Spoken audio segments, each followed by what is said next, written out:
Eu estou aqui para falar de uma inconveniente verdade, né? O Brasil ele não vive mais sob uma democracia. Vivemos sob um regime de medo, perseguição e arbitrariedade.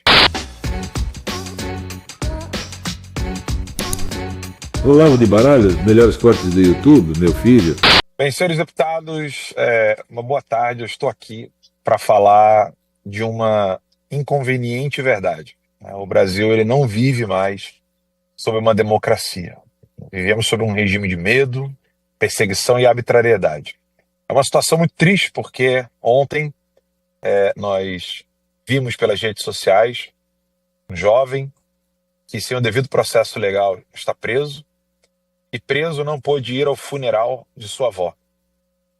Preso, escoltado por policiais como se criminoso fosse.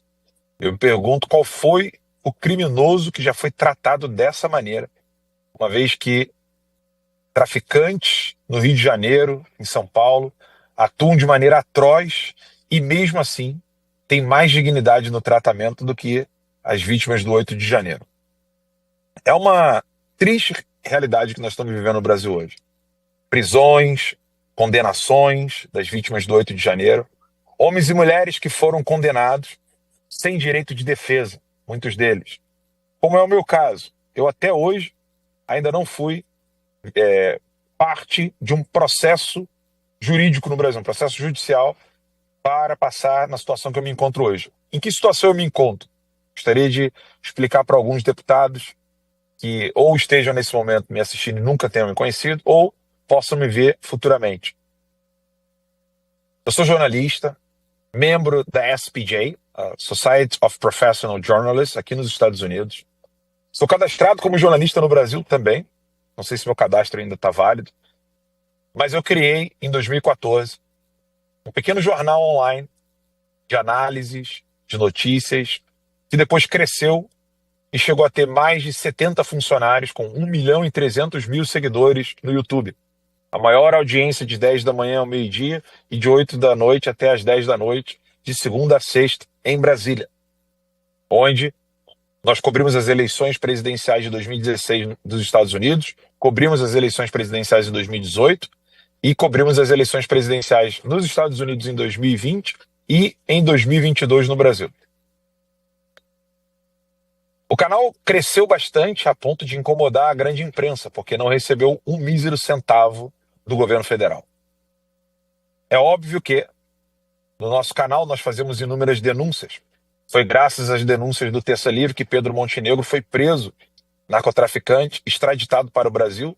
Ele estava na Bolívia, porque uma candidata à Suprema Corte da Bolívia estava filmando no celular dela um vídeo de campanha para a Suprema Corte da Bolívia. Só que ela estava na casa do narcotraficante Pedro Montenegro. As denúncias do Terça Livre chegaram aos jornais da Bolívia. Foi quando teve uma convulsão social e Evo Morales nunca mais pôde voltar para a Bolívia. Foi graças ao Terça Livre e denúncias das reuniões da QL4, onde Barroso se encontrou com o ministro do TCU, ministro ministro do TCU, o ministro, salvo engano, agora estou me esquecendo de memória qual era o outro ministro, mas junto com Alcolumbre e Rodrigo Maia, e eles estavam já programando como seria a retirada de Bolsonaro. Na época, eles estavam querendo cancelar a chapa Bolsonaro-Mourão. Foi também no Terça Livre que nós noticiamos a existência de maletas de escutas telefônicas de acordo com um documento da prova de conceito da Hodgson Schwartz, a pedido de Igor Tobias, com um documento timbrado pelo TSE, onde maletas de escutas telefônicas foram descobertas por esse documento da Hodgson Schwartz. A Hodgson Schwartz não dá endereço, ela dá coordenadas geográficas.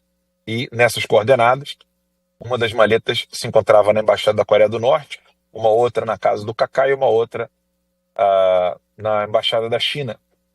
Sabia da existência desse documento, porque foi um pedido do TSE, a pedido de Igor Tobias, funcionário de Barroso à época. Sabiam desse documento Alexandre de Moraes e Barroso. Essa matéria foi ao ar em horário nobre, no Jornal da Record, e mesmo assim, eles não se pronunciaram, por medo. Ninguém me processou por isso, porque em douto juízo eu poderia apresentar os documentos que eu tenho e eles teriam de comprovar que o que eu estava dizendo era falso. Nenhum deles entrou com uma ação na justiça contra a minha denúncia. Após várias denúncias, não vou mais ser nada senão a censura. E eles me censuraram. Derrubaram minhas redes sociais no mundo inteiro, contra as leis americanas, inclusive. E por causa disso, Alexandre de Moraes responde a um processo onde ele é réu aqui nos Estados Unidos. Alexandre não é apenas um sancionado por violar direitos humanos. Ele também é réu numa corte aqui na Flórida, onde eu vivo.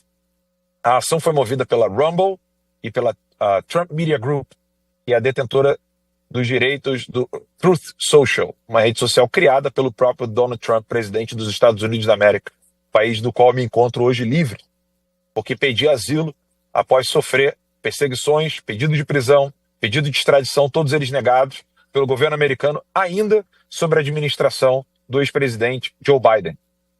Hoje, livre, com a minha família, estou aqui com a minha família no carro comigo, falando com os senhores, a minha esposa, meus filhos, pessoas que eu fiquei 3 anos e meio sem ver, mesmo com uma filha doente. Minha filha, que quase morreu de meningoencefalite, saiu viva da UTI, graças a Deus, sofre as sequelas. Eu não poderia pagar o tratamento da minha filha, porque Alexandre de Moraes proibiu que eu tivesse contas bancárias no Brasil, então eu não poderia sequer pagar fisioterapia, remédios e todos os tratamentos da minha filha. A minha família teve que ficar como peregrinos, perambulando, ficou no Sul, depois foi para o Rio de Janeiro, depois foi para a Itália e finalmente chegaram aos Estados Unidos, onde nós nos encontramos depois de 3 anos e meio, 3 longos anos e meios. Todos os dias, acordava cedo, tomava meu café, olhava para o horizonte sem saber o que ia acontecer e lutava pela verdade. Fui pessoalmente ao encontro do senhor Alexandre de Moraes no hotel onde ele se encontrava em Nova York. Alexandre de Moraes, ministro do STF, comportou-se como um rato.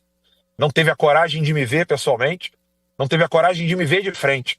A ordem que ele deu aos policiais era para avisar, e para as seguranças, que era para avisar quando eu estivesse na frente do hotel, que era para ele sair por trás. E quando eu estivesse na parte de trás do hotel, que era para ele sair pela frente. Comportando-se ainda como um rato, ele quis acabar com minhas redes sociais, as minhas empresas, as minhas contas bancárias, inclusive nos Estados Unidos. Sem êxito, sem sucesso, hoje faço parte de um projeto junto do jornalista Luiz Ernesto Lacombe e Max Cardoso, que já é líder de audiência todos os dias, ao meio-dia no Brasil, no programa Conversa Timeline.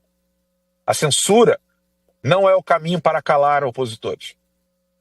Se você quer realmente calar opositores, vença-os no debate. Mas os covardes não podem fazer isso.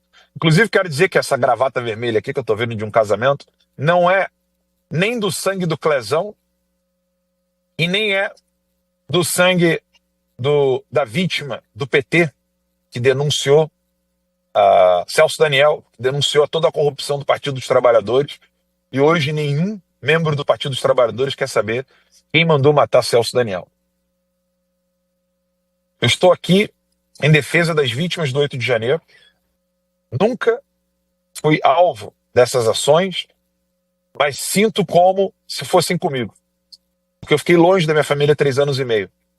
Algumas dessas pessoas já estão há 1 ano, outras 2 anos longe dos seus familiares.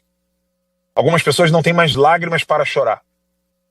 Porque a dor de ficar longe dos seus entes queridos é algo atroz. Eu peço aos deputados, de todo o meu coração, que considerem a urgência de votar a anistia. Porque o único resquício de liberdade e democracia republicana que nós temos hoje no Brasil é o legislativo e o executivo dos estados. Porque o poder federal é cúmplice da tirania do STF, que rasga a Constituição, não respeita mais as leis e sequer respeita o poder legislativo. Esse poder que foi dado pelo povo para esses homens e mulheres que estão aí, que não é um poder do povo para a direita. Inclusive as pessoas de esquerda que estão aí me ouvindo foram eleitas democraticamente. infelizmente, hoje querem acabar não só com a minha voz de jornalista, mas também querem acabar com a voz dos deputados.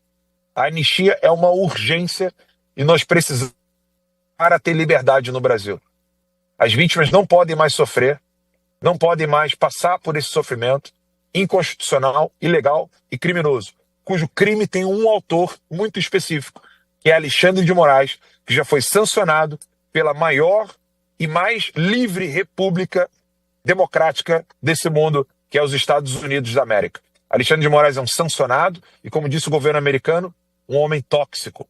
Tóxico porque ele já afetou a vida, inclusive, não só do Clezão, mas até a filha do Barroso.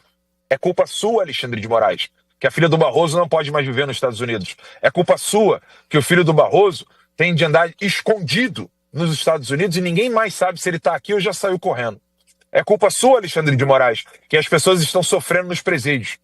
Alexandre de Moraes, não desejo nem sequer a morte, nem sequer a prisão de Alexandre de Moraes. Mas eu exijo que ele saia do Supremo Tribunal Federal e seja julgado naquele devido processo legal que ele nunca usou contra os seus inimigos. Porque nós não somos cães como ele. Nós não agimos como monstros como ele. Nós queremos o devido processo legal pelos crimes que ele comete. Obrigado, senhores. Gostou do vídeo, meu filho? Então se inscreva, curta e compartilha.